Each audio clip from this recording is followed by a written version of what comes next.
Warahmatullahi wabarakatuh. Nama saya Muhammad Novel Nasrullah. Di video kali ini saya akan menjelaskan tentang istihsan dan maslahah mursalah.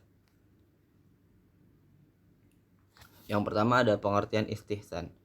Istihsan yakni meninggalkan hukum sesuatu hal peristiwa yang bersandar kepada dalil syara' menuju kepada hukum lain yang bersandar kepada dalil syara' pula, karena ada sesuatu dalil syara' yang mengharuskan peninggalan tersebut. Istihsan adalah dalil syara' yang mengharuskan peninggalan tersebut. Nah, menurut bahasa, istihsan artinya menganggap baik sesuatu dan meyakininya. Istihsan dibagi menjadi beberapa macam, yaitu yang pertama istihsan bin nas, yang kedua istihsan bil ijma, yang ketiga istihsan bil maslahah, yang keempat istihsan bil urf, yang kelima istihsan bil darurah, yang keenam istihsan bil qiyasi. Istihsan bin nas yakni istihsan dengan ayat atau dalil Al-Quran dan hadis. Istihsan bil ijma yakni istihsan dengan ijma para ulama.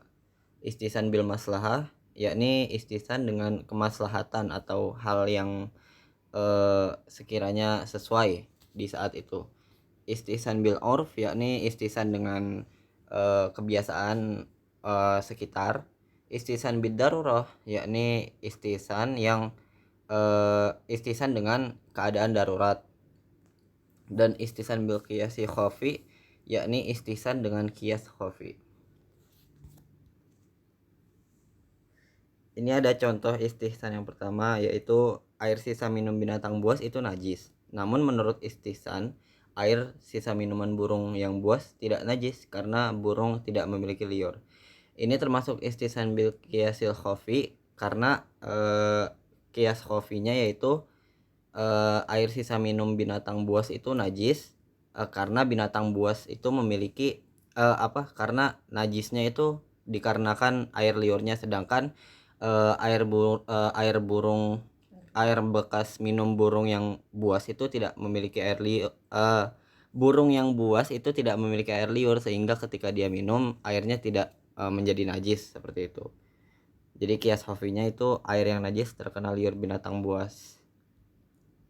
Contoh yang kedua yaitu larangan mendekati zina berlaku untuk menatap wanita pada kedipan kedua. Namun menurut istihsan, ketika khitbah dibolehkan memandang wanita calon istri, wanitanya calon istri ya, bukan semua wanita, dengan tujuan memperkekal pernikahan. Nah, yang ini istihsan seperti ini termasuk istihsan bin nas. Nasnya yaitu Quran surat Al-Isra ayat 32 yang berbunyi A'udzubillahi minasyaitonirrajim, bismillahirrahmanirrahim, wala taqrabuz zina innahu kana fahisyatan wa sa'a sabila.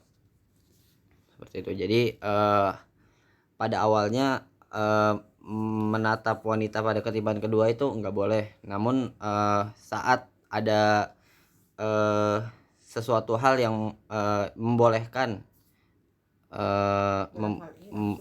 dalam hal ini langsung ke hitbah seperti itu.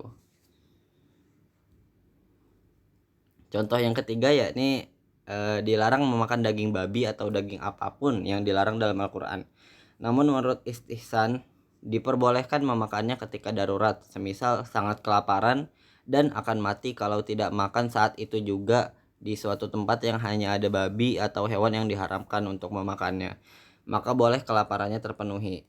Nah, istihsan seperti ini termasuk istihsan bid darurah.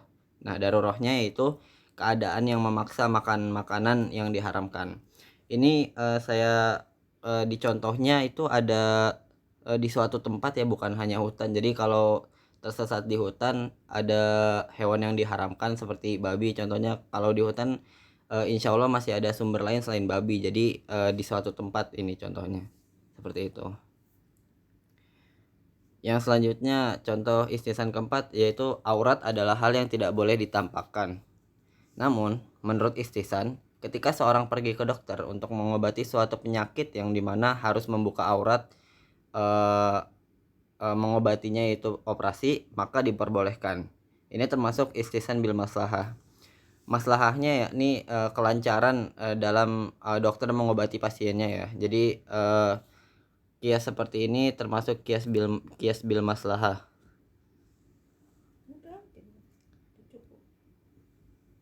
Contoh yang kelima ya ini ketika malam tiba, perempuan dianjurkan untuk tidak keluar rumah. Namun menurut Istihsan, jika ada kegiatan warga untuk kemaslahatan bersama seperti majelis atau pengajian yang biasa diadakan acara makan setelahnya, maka kaum perempuan boleh keluar rumah untuk menyiapkan makanan karena mengikut kebiasaan warga sekitar. Istihsan yang seperti ini termasuk istihsan bil orf. Nah, orfnya ini kebiasaan warga mengadakan makan-makan setelah majelis. Jadi diperbolehkan karena sudah kebiasaan dan ini juga bukan hal yang buruk ya. Contoh istihsan ke-6. Akad istisna atau kontrak kerja pertukangan, yaitu satu pihak melakukan kontrak kerja dengan pihak lain untuk membuat suatu barang dengan imbalan tertentu.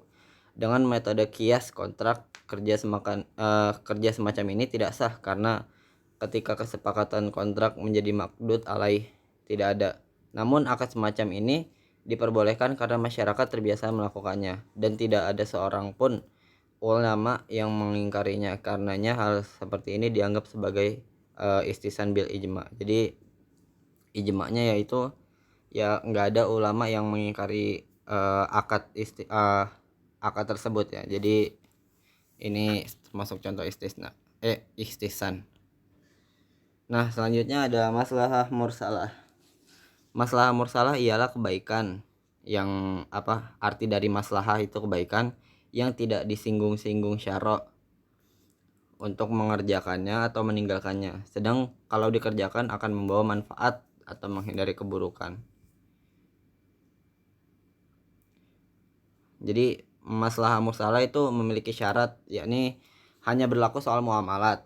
Karena kalau soal ibadah tetap dan tidak berubah-ubah, sudah ada ketetapannya seperti itu.